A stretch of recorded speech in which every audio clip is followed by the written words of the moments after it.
Hello सभी दोस्तों को नमस्ते। राम राम सभी भाई बहनों को राम राम।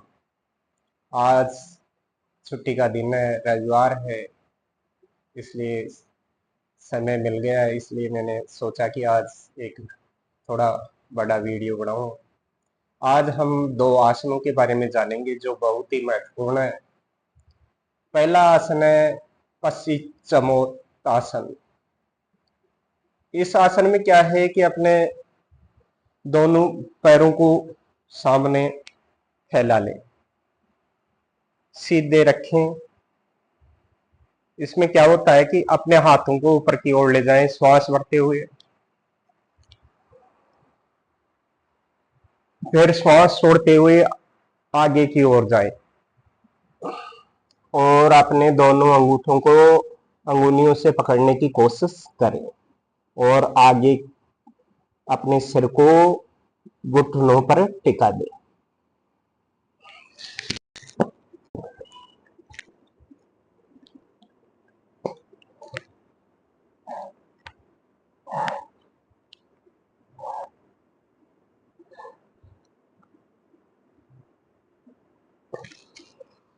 आप श्वास भरते हुए ऊपर की ओर आए और श्वास छोड़े। जितनी देर हो सके उतनी देर रहना चाहिए इसमें। फिर से श्वास भरो, श्वास छोड़ते हुए फिर आगे की ओर झुको। दोनों पैरों के अंगूठे को पकड़ो और अपने सिर को अपने टखनों से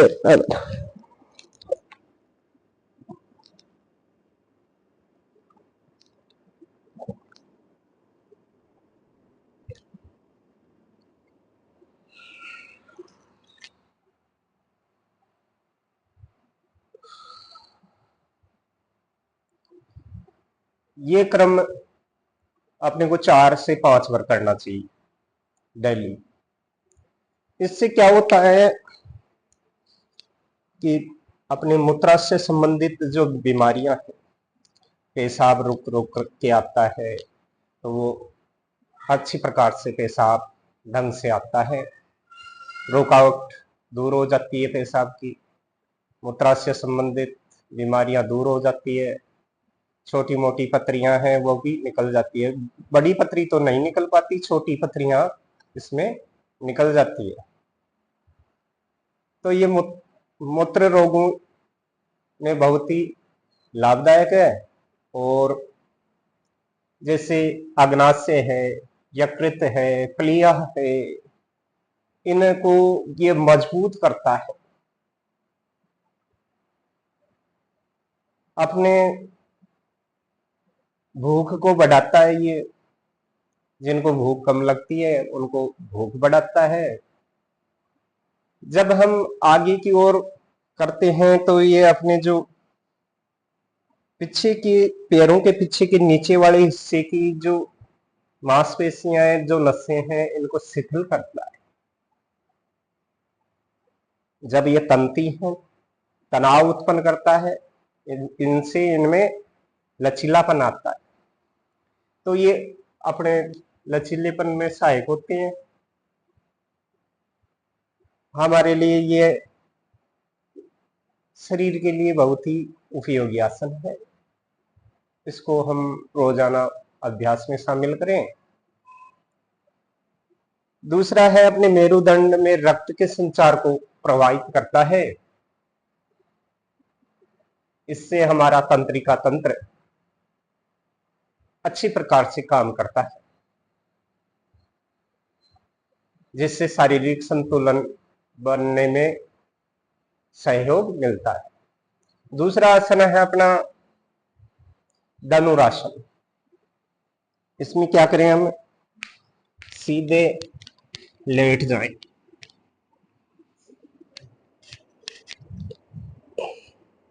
हाथों को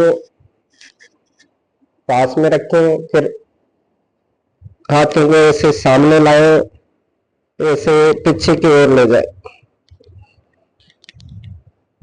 या अपने हाथों से उसे पकड़े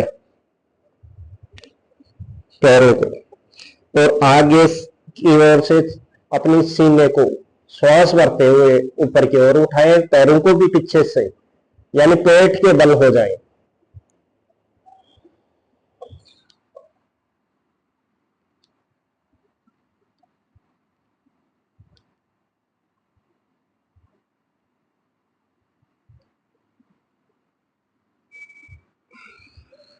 श्वास छोड़ते हुए फिर अपनी वापस उसी स्थिति में आए,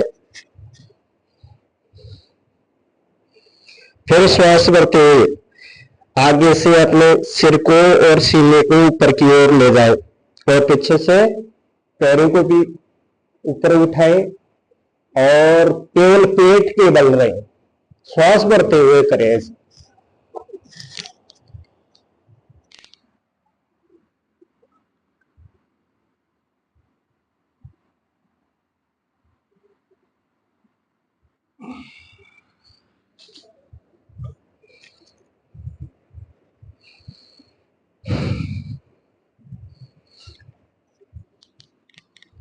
फिर हम इन दो आसन करने के बाद में हमारे को शवासन करना चाहिए, यानी पैरों को 1 से 1.5 फुट की दूरी में फैला लेना चाहिए, और जैसे पूरे शरीर को शिथिल कर देना चाहिए।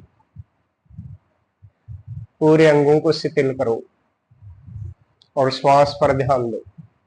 श्वास आ रहा है, श्वास जा रहा है।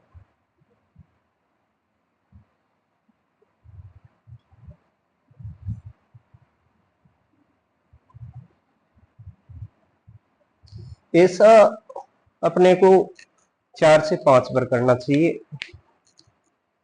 इस आसन से पूरे शरीर की जो अंदर के जो अंग हैं, यकृत है, प्लीहा है, अग्नाशय है, पेट की जो अपनी छोटी आंत है, बड़ी आंत है, उनके पास जो जमी हुई चर्बी है अतिरिक्त, उस चर्बी को यह हटाता है और उन अंगों को मजबूत करता है। पाचन अंग को यह सुदृढ़ बनाता है। अपने मुंह से लेकर के आहार नाल जितनी भी है, अग्नाशय, यकृत, फिर अपने बड़ी छोटी आंत, फिर बड़ी आंत, इनको सुदृढ़ बनाता है, मजबूत बनाता है। जिनकी कब्ज रहती है वो कब्ज नहीं रहती, जिनको भूख कम लगती है उनको भूख ढंग से लगती है। यानी पूरे पाचन तंत्र को यह सुदृढ़ बनाता है। इसलिए हमारे को अगर डॉक्टर के पास नहीं जाना, अपना स्वयं डॉक्टर बनना है, तो ये 2 अनुआसन नियमित रूप से करें। ये पूरी सामने पेट की मांसपेशियों में खिंचाव लाते हैं। मांस जैसे पेट के पूरी मालिश कर देता है ये आसन।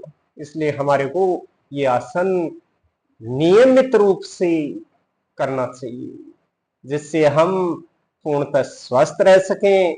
ज्यादातर रोग, 70% रोग ये पेट के ही होते हैं, पेट से ही उत्पन्न होते हैं। पेट के अतिरिक्त चर्बी भी हट जाती है।